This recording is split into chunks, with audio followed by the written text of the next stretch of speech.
Greetings, students. It's our second week, and we have our very first Chunk O signature assignment due. So this video is going to be going over what is due this week so that you have a better understanding. Hopefully answer some questions you might have about this part of the assignment. So last week we discussed the big part, the big whole assignment, the whole signature assessment.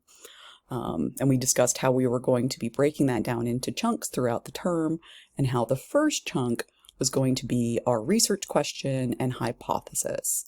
So you'll notice here in the background, I have up where we'll be turning this in. It probably looks a little different than yours. Again, I still have the professor version up.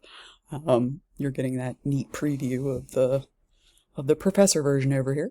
But just to have it up so that we can look at it together.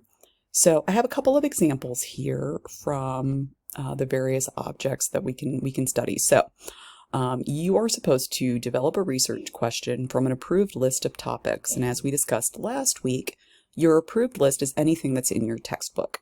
So any topic that is covered in your textbook is fair game for this assignment. Have fun with it.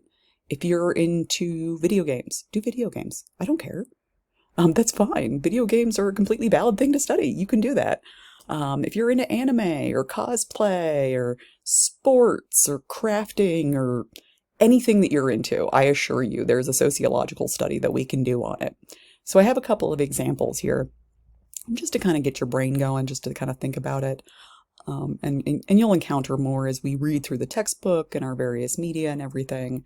And as I said earlier, you're not married to this topic. If you decide, if you start doing the research on it and you decide that it's not really what you thought it would be, or you need to adjust what you originally thought your hypothesis was going to be, that's cool. That's science. That happens. That's how this works.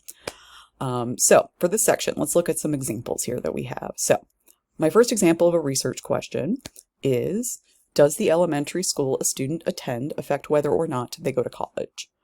Okay, and then the hypothesis for this is going to be, elementary schools in low-income neighborhoods have fewer students that attend college than elementary schools in high or middle-income neighborhoods. I did not pull these out of the ether. These are all sociological studies that have been done. We do have data on this. Your zip code does kind of determine whether or not you go to college. And we'll talk about that more later this semester as we talk about socialization and work and the economy and class and things of that nature. So that's the kind of thing you can do. You can talk about class and education and opportunity.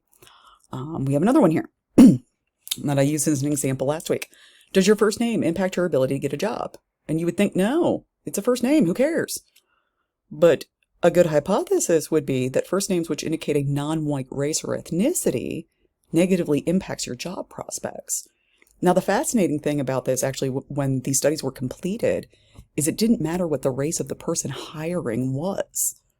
So even if that person was not white, even if that person had an ethnic name, they still had the same bias as, say, a white person in that same hiring position. So these are the kinds of things we learn from sociology. And then our third example here is, are homeschool students disadvantaged in college? Very popular topic of discussion right now. Homeschooling is becoming more popular, and we're discussing the ramifications of this. And then this hypothesis would be a lack of socialization during their formative years can make it difficult for homeschool children to transition to college. And this is absolutely true.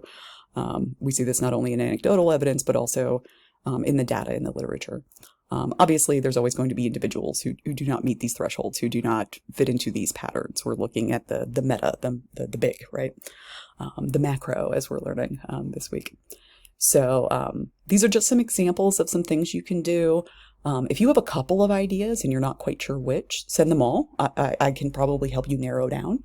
You can always email me with questions if you have any, or schedule an appointment, hop in my office hours, whatever the case may be.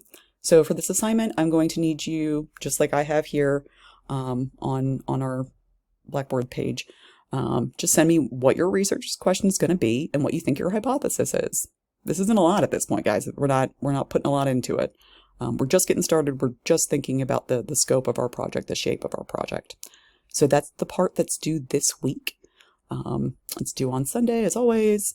by midnight, and I will get you feedback on that as soon as is physically possible. I never like to make you wait longer than is necessary. All right, well, I'll see you guys next week then.